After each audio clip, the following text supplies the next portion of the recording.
Hey everyone, welcome to another episode of The Lion, the Way, and the War, where we discuss Jesus, his church, and the spiritual battle that surrounds us. My name is Craig Allison, and I'll be your host.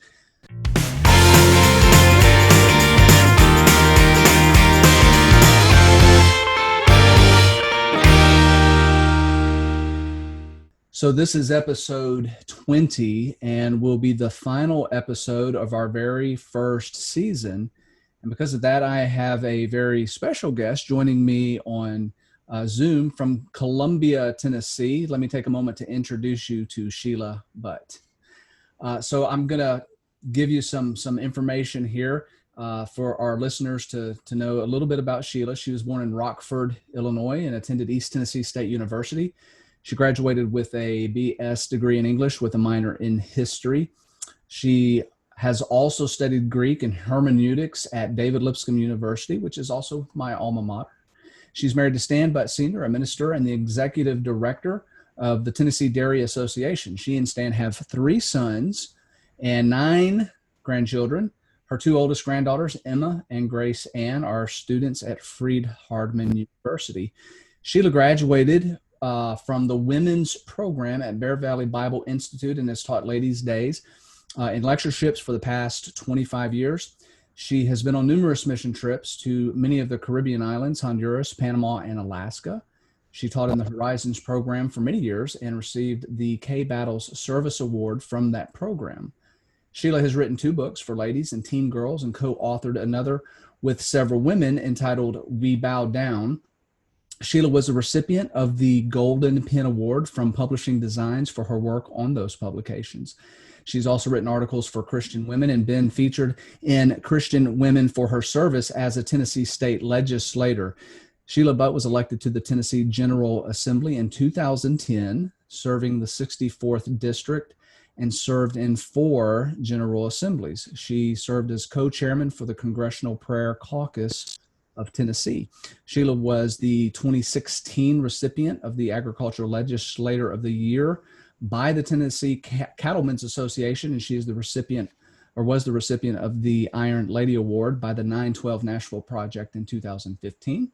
She's the recipient of the 2013 Legislator of the Year Award by the South Central Tennessee Development District. In November of 2013, Sheila received the Elected Women of Excellence Award by the National Foundation for Women's Legislators for her dedicated service, leadership, and passion for Tennessee and her country. She's known nationwide for her integrity and an articulate message of standing for faith, family, and freedom. Since deciding not to run for her 5th term in 2018, Sheila began a worldwide women's ministry called Sisters, Servants, Soldiers, and much good is being done in the kingdom of God as this ministry enables women to teach, mobilize, motivate, and provides opportunities for women to serve the Lord with their talents to his glory. Sheila, welcome to our podcast. You are a busy lady. I'm kind of busy, but I'm glad to be with you today. So glad to have you. I'm looking forward to this podcast with you, this discussion. And I'm just going to jump right into it with what I think is the obvious question that probably everyone listening might want to hear. So here it is. When and why did you decide to get into politics? What was the motivating factor there for you? Now, I'll never forget that. Here we were, a couple of kids. My parents just let us go to this debate, if you can imagine. And as we're walking out, Richard Nixon shook my big brother's hand, and we just thought that was the greatest thing that ever happened. And always I've had in my mind that politics very much involves our lives. We may say we want to stay out of politics, but politics will never stay out of our lives. So for many years, I was on the sidelines working with Eagle Forum and other organizations against abortion and things like this. And when I went to Tennessee Tech at 17 years old, I started out in political science. But then you know how that goes in college, as many of you will know. I met Stan and we got married and had children, and a whole new life opened up because at that time I was not a Christian. So after we married, I became a Christian and my life changed dramatically. So I've always had an interest in politics and always believed that it's our responsibility in whatever forum we're in to make this world a better place. And if that's in politics, then that's our responsibility as well. So how has politics impacted you as a Christian, a wife, a mother, and a grandmother? I never really did realize the tentacles that politics have in every area of our lives, Right. from the food that we eat. Of course, Stan and I are in agriculture. So for all the restrictions on dairies, all the restrictions on our cows, all the restrictions on so many things. So as a Christian, as a wife, as a mother, in every one of those aspects, there is something about politics that's affecting my family. In the school system, for instance, there's something about politics affecting your children. Common Core is because of politics. Everything in that school system is because of politics. So I don't know how, as a Christian in this world, you cannot be involved. And I even feel that way as far as a grandmother. What happens in the schools, what happens in our county is affecting my grandchildren. All of us, in whatever realm we're in, have a responsibility in that area to a great extent. Now, I will say the first time I ran that, my sons would say, now, Mother, I probably canceled 35 speaking engagements in the church to run. And they said, Mother, we think you're giving up something greater for something lesser. But the fact of the matter is, if Christians do not be involved in politics, then do you understand that we're going to have darkness in all of politics? I mean, someone has to bring the light to politics. And I felt like in my 8 years of being there, I was able to do that. One of the young representatives the last year that I decided not to run, and he came for a meeting here in Columbia, and he said, well, we're losing Sheila Butt, who's pretty much the conscience of the House. So, I did have a reputation of trying to lead people in the right direction. So I'm very thankful for that. And I just think that permeates every area of your life. Yeah. Did you enjoy your time as a congresswoman? Absolutely. I enjoyed, and let me say that, I enjoyed parts of it, much more than others, of course. But I enjoyed representing the people of my district. Absolutely love my district to this day. And I feel like it's pretty reciprocal. We care genuinely about each other. So that part of serving, I absolutely loved. Serving on the Education Committee, trying to make things better. I was the House floor leader and helping the floor run smoothly and getting people up there with their legislation, explaining the legislation. I loved all of that. Now, the part about politics that I don't like is that politicians will eat one another for a better position in politics. And that's a very hard thing for us as Christians to deal with. We do not want to put other people down. We have all this negative advertising. Unbelievable. Christians do not treat people like that. And the first time I ever ran, the Republican Party came and said, now, Sheila, in order to win, you're going to have to go negative. And I had 2 elders' wives on my committee and 3 other Christian women and their husbands. And we said, no, we're not going negative. They said, well, you can't win that way. And we said, well, we will. And we did, and we could. But the political atmosphere is that you can't win without cutting the other person down. And that's the politics of politics that I really don't like. Yeah. Let's talk a little bit about politics and the church, because you mentioned that just for a moment there. And, there's such this divisiveness that's going on in the church with, anytime a discussion about politics comes up, especially right now with all the social issues that we're faced with even the coronavirus, and that's not necessarily politics on the forefront, but it's got a lot, like you said, tentacles. There's a lot of political stuff involved with that going on. So, you get on any kind of social media platform and you have Christians arguing and disagreeing with each other. I've been pulled into it, because I have opinions. And so, I want to get your take on how we navigate those waters as Christians and the divisiveness that is part of politics. You navigate that by telling the truth in love. There is a big difference in being contentious and telling the truth in love. And I think that's something that we have a hard time separating sometimes. I am always going to stand for the truth. Now, someone, was asked if he was a Christian. He said, yes, but I'm not offensive. Well, there are going to be times when you're telling the truth that you will be offensive, but you can also do that in love. But you can't take Romans chapter 1 out of the Bible.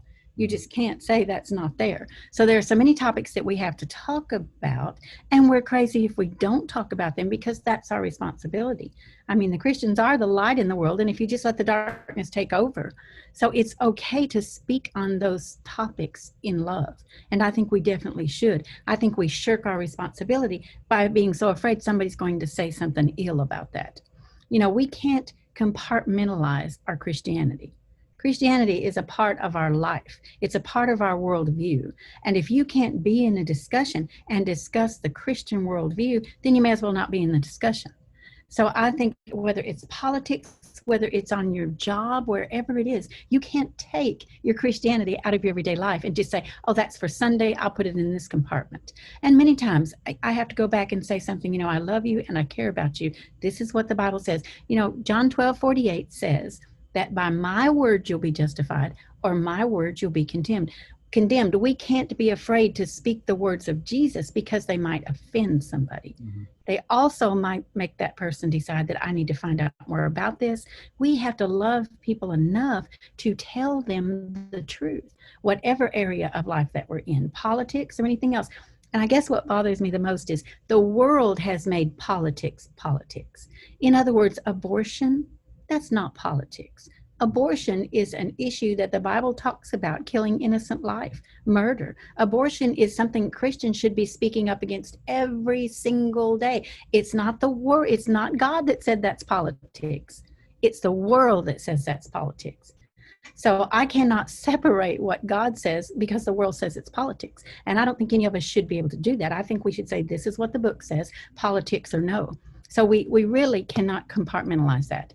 And if we believe what the Bible teaches, I honestly believe you wouldn't even have to teach politics to make this world such a better place. You got to stand up in your congregation and say, you don't kill babies, you don't lie, you don't steal. If you don't work, you're worse than an infidel. Who's preaching that right now?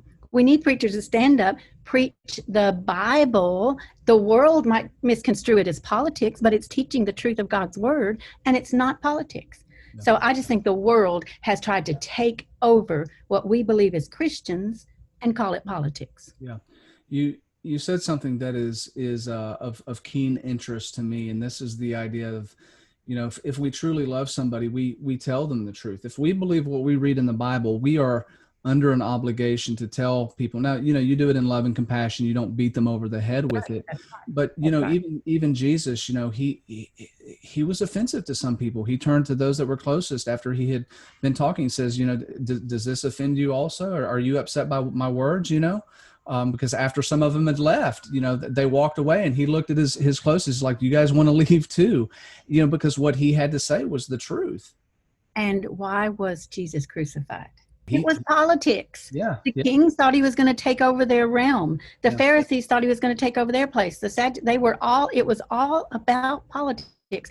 And I think that's probably something that as Christians, we need to maybe have more discussions about. How do we go about teaching the truth in a compassionate way, in love? Because today, if you're not with, with the social agenda, and you say that they call it hate speech, and it's exactly the opposite of that. So, and I see more and more Christians getting pulled into that deceptive thing where they would rather just shut down and not take the risk of offending somebody because they're going to be called, a hater, a bigot, or whatever you have. And I'm sure you've seen that as well. Sure, of course. And I've been accused of it myself, but that's okay, because if we are confident in who we are, if we're confident that we are going to be judged by the word of God, if we're confident of our own motives. Now, here's the key. This has been a key to me in politics, and for the past 10 years has made all the difference in my life. Proverbs says, God knows your motives. Mm-hmm. God discerns the heart. So anything you're doing, whatever motive the other side attributes to you, whatever motive the world attributes to you, if your motive was godly and your motive was a good motive, the Lord knows it. So you don't have to explain everything to him. Do you remember when Shadrach, Meshach, and Abednego were getting ready to be thrown in the fiery furnace, and the king said, what have you to say? And do you know what they said to him? We don't even have to answer you. We do not have to answer you, but we're going to tell you that our God will save us. And if not, then fine, we're going to heaven. We're going to be with our Lord. So we have to know our own motives enough to say, no matter what the world attributes to my having said that or done that, God knows, and that's enough. Once we get that secure, then we're able to speak up, because we know whatever they say about us, the Lord knows. And when you come to that point, then you feel very comfortable about speaking the truth, no matter who thinks it's hate speech, no matter who does not like it, as long as you've done it with the right motive and the right spirit. Yeah. Great thoughts there. Sheila, let me ask you this. How did being a congresswoman during your time there in in state legislation. How did that impact your faith as well as your family? Most people would probably not understand how this could happen, but I came out a much stronger Christian and a much stronger person because of exactly the things that we just mentioned. I found out who I was, my motives, no matter what anybody else said. I came out a much stronger person. Now, it did impact my family to a degree that I missed ball games and I missed things that were going on with my grandchildren. Now, granted, I did not get in office until I had grandchildren. Probably as a mother, it would have been much tougher. But my thought was my grandchildren have wonderful parents and they're taking care of them. And I'm doing something right now for all of the children in the state of Tennessee. So that was a perfect time to be in that situation. And I advise any young person who says, I want to be in politics, Miss Sheila, what should I do? I want to be in politics. I say the first thing you do is get your education, get a job, maybe own a business, write checks so that you know how dependent people are on you for a job, and live your life. And then you have something. 24, 30-year-olds in Congress and in the state legislature, they don't have a lot to bring to the table. You need to bring experience to the table. And you need to decide that you're going to be a statesman instead of a politician, and that your votes are going to be on what's best for everyone and the next generation instead of the next election. So I always tell young people, get your education. If you're going to have a family, have your family, have a life, and then bring everything you've got to the table and get into politics and do something good for everyone else. Yeah, great advice. So I read your brief bio, the introduction. In the introduction, it's a synopsis really of a very busy and productive life and career. And I'm curious to know, out of all of those things that you've accomplished, is there just one thing that you're most proud of that sticks out in your mind, something that you would consider to be your greatest accomplishment? And I guess you had written that as a greatest day, and I thought a little bit about that. But truthfully, as I mentioned to you before, I was not a Christian when we married, and my whole life took a turn when I became a Christian. And I would have to say that would be the greatest day in my life. Now, to watch your children be baptized, to watch anyone come to the Lord are fantastic things. Being able to do some great things in the State House that I was very proud of, legislation passed in the Convention of States, and things that were really, because of me, we have cursive writing now in Tennessee. Now, that may seem like a small thing to a lot of people, but the fact is, you could never read a foundational document. You could never read the Declaration of Independence if it wasn't on the computer, if you don't know cursive writing.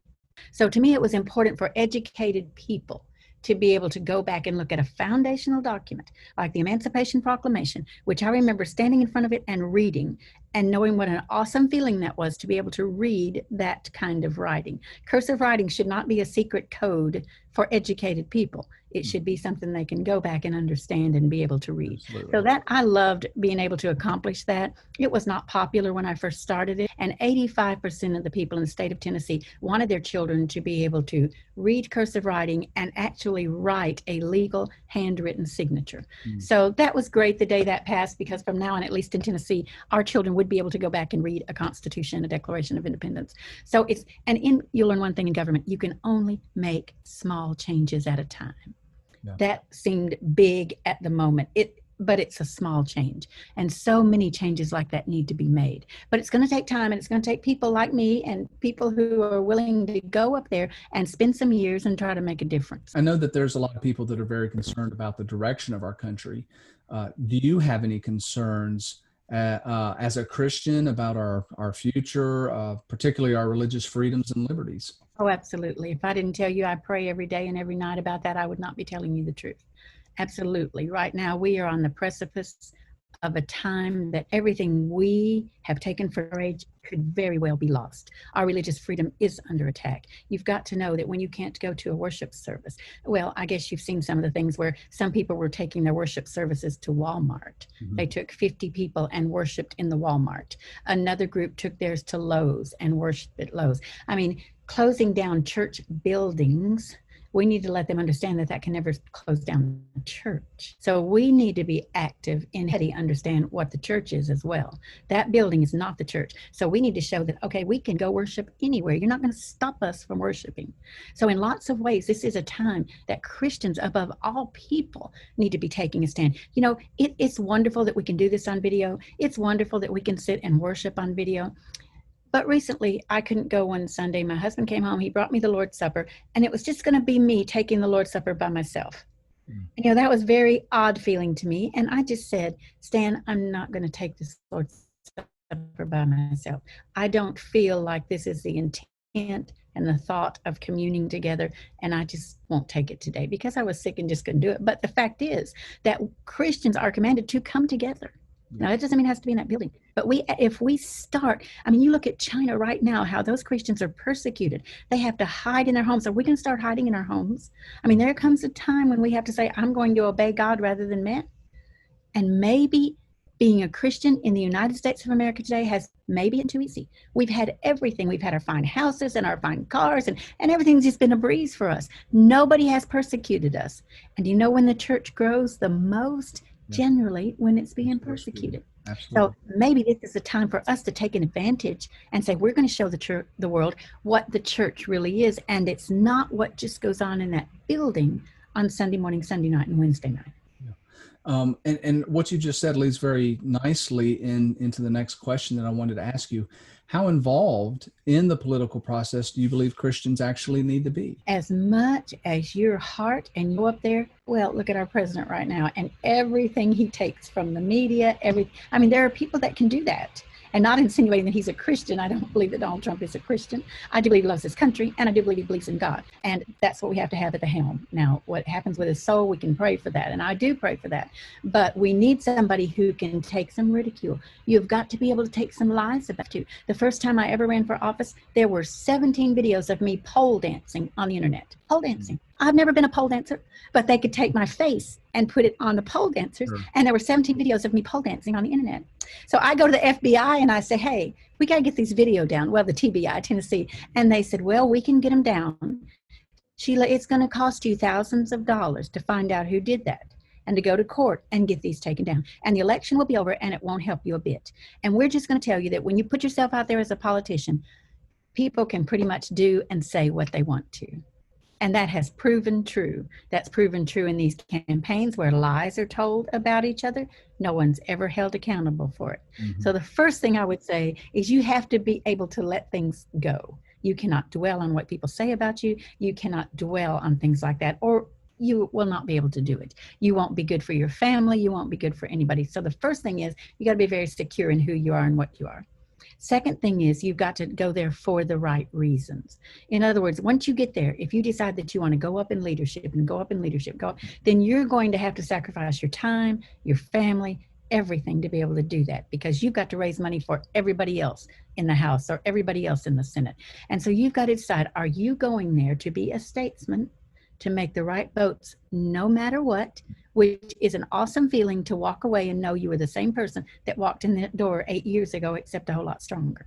So you've got to know that I'm not going there to be a politician. I'm going there to be a statesman, and I'm going there to represent my people. And when they come to me and need something, I'm going to do everything in my power to help them get that within reason. So there are lots of people, there's a real big difference in a politician and a statesman. And I would encourage young people to know that difference and to volunteer. I say volunteer to give 8 to 10 years of your life trying to help make things better. Do that if you're strong enough to do it. And that therein is the key. You've got to be willing to take things that aren't true about you, things that are said about you, and just be secure in yourself and go on. But the greatest statesmen have always been able to do that. The greatest statesmen can do that. Do you have any interest in getting back into politics? I'll be honest with you, not in an elected capacity. In other words, from the friends I've made and the relationships I've built, if I told you I was out of politics today, that would not be true. I guess I am in politics as deep as I ever was in politics, but not in the public eye. Mm-hmm. So the relationships I have with people who are in the state house, with the governor, with people that I've helped get elected with, I am not per se out of politics. I am out of an elected position, and I'm very comfortable with the position that I'm in being able to make a difference. So you wouldn't be interested in getting back into an elected position. If somebody came to you tomorrow and said, Sheila, we want you to run for governor. We think you've got a good chance of being the governor of Tennessee. Would you say no, or would you consider it? No, I would not consider it. I've been asked that on many occasions. I have. And that's just not, I gave 8 years to public, and I think that was enough. I do love the position that I'm in, and I will help the best person run for governor in a heartbeat. I'll be right there. But no, I really don't want to spend that time in Nashville for all those days away from my home and my family and my work that I truly love. So no, I wouldn't do it, but I will help the best people get elected in every capacity that I can. So let's set politics aside for just a moment and switch gears. I want to get your perspective on something, because you do travel a lot. You've been to a lot of different areas across the state, and you visited a lot of churches through your speaking engagements. What is your take on the overall health of the church? Do you see any red flags jumping out that are worth discussing? Maybe a collective shift in our thinking about cultural acceptance, or anything along those lines. One shift I've seen that I talk to ladies about very, very much is that in our Bible classes, we need to make sure that we are teaching the Bible. In other words, it's okay to have puppets and it's okay to have these things, but if they go out of the Bible class and know the name of the 3 puppets and don't know the real story of Samson, if they come out of there thinking Samson was truly the strongest man in the Bible, then we haven't taught them the whole story, because he was the strongest man physically, but Samson was very weak spiritually. Yeah. And I think that we're spending too much of our time putting the cotton on the sheep instead of talking about Joseph's real life. It's really not about what he did was for the will of God, no matter where he was and what was going on. And we're missing those lessons in our Bible classes. That's one thing. I think we need to go back to teaching the Bible in our Bible classes, because when our young people are in the back seat of a car on a Saturday night, that code of Joseph's isn't going to make a bit of difference. But if they know, us women have gotten very comfortable sitting in the auditorium on Wednesday night and sitting in the auditorium maybe on Sunday night instead of working in the Bible classes. And I tell women all the time, there is no retirement in the Lord. When somebody comes to me and says, well, we don't have anybody teach Bible classes, and you have 50 people in that out flyers and on Facebook, we let everybody know we were having vacation Bible school at the barn. And we had 40 kids come to vacation Bible school at the barn. These kids need spiritual togetherness. They need to see other young kids are singing about Jesus. Other young kids are saying, I'm going to stand up for Jesus. And we're missing that, and we women to do it. We got to get out of the old ways and say, hey, let's try this. Let's take our service downtown. Let's take our service down here on Sunday morning to the restaurant and get people in. We're going to have to find new ways. First you were goo, and now you're you, but you went through the zoo. I mean, the basic theory of evolution. If you don't believe that, and you truly believe that in the beginning, God created the heaven and earth, then you're not going to stand before God and say, oh, but that person did that. That's not what he's going to ask you. He's going to say, what did you do? Mm-hmm. So every young person there needs to understand that this whole judging world is nothing. They can't judge one thing that makes a bit of difference. The only thing that can judge you is the word of God, of Jesus Christ, actually. And and just one more thing I'll add to that. Mm-hmm. A couple times in the scriptures, it says that Noah or Job would not have enough righteousness to save those cities. Basically, God is telling us that he has no grandchildren. You tell those young people that their mama's faith cannot save them. Their daddy's faith cannot save them. They have to have their own faith. Basically, God has no grandchildren. So you are going to be responsible for. We have royalty running through our veins. And when men and women both, young men and women, understand who they actually are, not this physical flesh, but there's something eternal that resides in our body that is going to be able to enjoy our conversation. And I think that your advice and wisdom is invaluable, totally invaluable, and very much needed to be heard today. So thank you so much for joining me today. Our final thoughts: love one another, be kind to one another, and remember that the creator of the universe loves you so much that he gave his only son for you. Good day.